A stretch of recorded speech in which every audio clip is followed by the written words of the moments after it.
rendre gloire à Dieu. Je vais vous raconter comment le Seigneur a changé ma vie. Amen. Alors, moi, j'ai pas grandi dans un foyer chrétien, comme le frère Cleven. On a grandi dans un foyer, j'ai grandi dans un foyer catholique, qu'on croyait à notre façon en Dieu, comme il dit, aux saintes, à Lourdes et tout ça. On priait un Dieu qu'on croyait nous, mais c'était pas le bon comme on dit. On le connaissait pas. Alors j'ai grandi comme ça, avec un père qui me donnait tout, qui me laissait tout faire. Et j'étais quelqu'un que j'ai grandi avec l'amour de l'argent. Je ne le dis pas souvent dans mon témoignage, mais j'aimais vraiment, vraiment l'argent. Alors avec un père malheureusement qui me laissait tout faire, j'ai tout fait avec le respect que je vous dois tous. Il y en a qui portent le deuil, j'ai vendu de la drogue, j'ai fait tout ce qu'il y avait de pire dans le monde. Et j'ai grandi comme ça, dans le péché total, qui n'était pas à la gloire de Dieu. Donc j'ai commencé à voir des choses qui n'étaient pas aussi de la gloire de Dieu. J'avais peur, parce que j'avais peur, je me sentais suivi, j'avais vu des choses qui n'étaient pas, comme je vous dis, de la gloire de Dieu. J'ai grandi comme ça, avec une peur. Mais c'est pas pour autant que je m'approchais de Dieu, parce que je connaissais la vie chrétienne par rapport à mon jaillou et à mon oncle Founi. Mais je me disais, je viendrai plus tard. Je me disais dans ma tête, eux ils ont vécu, ils se sont régalés. Et moi, je vais venir tout là, que je suis tout jeune, et j'attendrai plus tard. J'attendrai plus tard, et comme ça, et j'ai grandi dans mon péché, dans les angoisses. Les angoisses se sont installées vite dans mon cœur. Alors j'ai dit, Seigneur, je vais me marier, ça ira mieux. Je partirai de chez moi, je vais me marier. Et à la gloire de Dieu, j'ai trouvé ma compagne. On s'est mariés, on s'est mis ensemble, sauf que c'était pire. Parce que là, c'était moi l'homme de la maison. Alors je faisais vraiment tout. J'étais pas un mari pas très gentil, à vrai dire. Et j'étais accro aux sorties, aux jeux de casino. Alors j'étais tout dans le monde, je rentrais tard. En plus que j'étais angoissé, je rentrais tard, je m'endormais quand il faisait jour. J'avais peur du noir, je me sentais observé, c'était invivable. Et malheureusement, bon, c'est bête ce que je vous dis, mais des fois il faut qu'on passe par une étape pour rencontrer le Seigneur. Et moi, mon étape, c'était de passer par la séparation.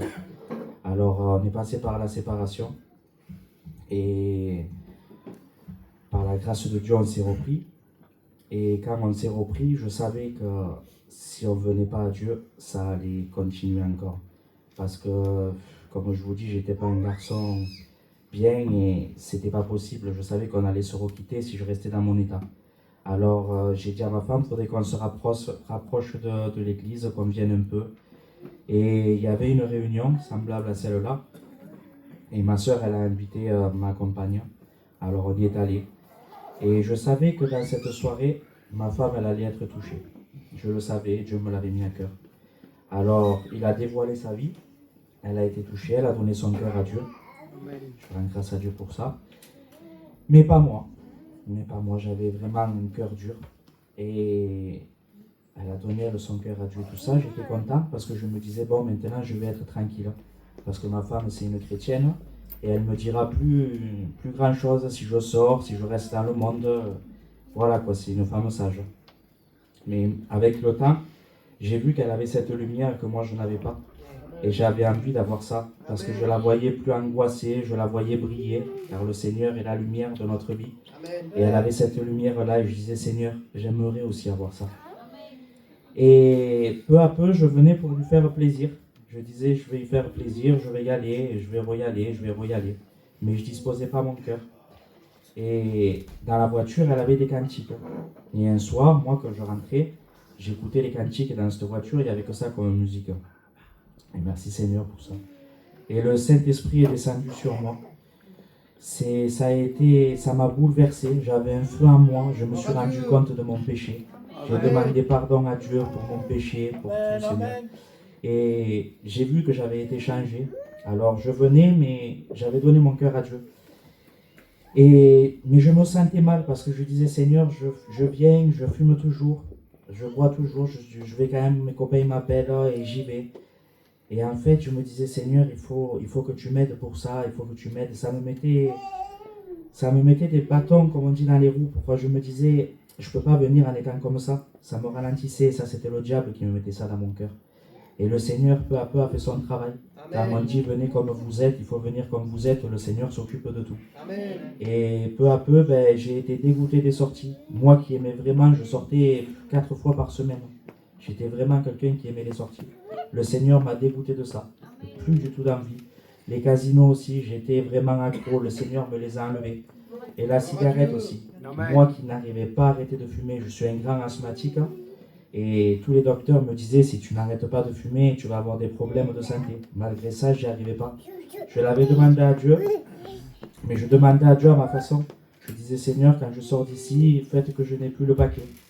Et un soir, je me suis rendu compte et j'ai dit, Seigneur, en fait, il faut que je mette ma part à moi. J'ai dit, je vais te faire confiance, j'arrête de fumer et je te fais confiance. Depuis, ça fait 1 an et quelques mois que j'ai arrêté de fumer, plus d'envie, un dégoût complètement de la cigarette, un dégoût du monde complet. On est passé par les eaux du baptême avec ma compagne. Merci Seigneur pour ça. Et depuis, on le suit avec des hauts et des bas, comme il dit le frère Cleveland. Mais je vous promets que c'est la plus belle des vies. Les hauts et les bas, mais comme il a dit, on a Dieu. Et avec Dieu, quand moi personnellement, et même les frères et sœurs peuvent vous le témoigner, quand je passe par un problème, je prie, je demande à Dieu. Il me règle le problème, mais en mieux de ce que je pensais. Vraiment, il faut lui faire confiance. Donnez votre cœur à Dieu. Brisez les chaînes. Je sais que c'est compliqué. C'est vraiment compliqué de se lever à un appel, de donner son cœur. Moi, plusieurs fois, j'étais venu, je m'avais levé. Et c'est pas vrai, je repartais dans le monde. Je n'avais pas réellement donné mon cœur. Il faut faire des expériences avec le Seigneur. J'ai fait des expériences qui ont enlevé tous les doutes de mon cœur. Je vous le souhaite vraiment, que Dieu vous bénisse à tous. Amen.